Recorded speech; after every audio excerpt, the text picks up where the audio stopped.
Hello friends, welcome to our YouTube channel. In this video I'm going to tell you about how to fix mobile data problem in your Motorola smartphone. Before watching this video, if you have not subscribed to our YouTube channel, then subscribe to it and like our video. So let's start friends. First you have to open your settings, then you can refresh your net by clicking on this airplane mode. You have to open your airplane mode for 1 to 3 seconds, and after that you have to turn it off and open your Wi-Fi or your uh, mobile data. It will fix your problem.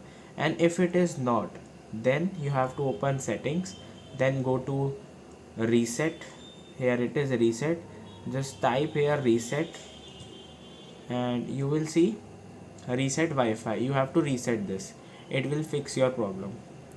I hope you like this video. If you like this video, then subscribe to our YouTube channel for more helpful tips and tricks videos. See you next time.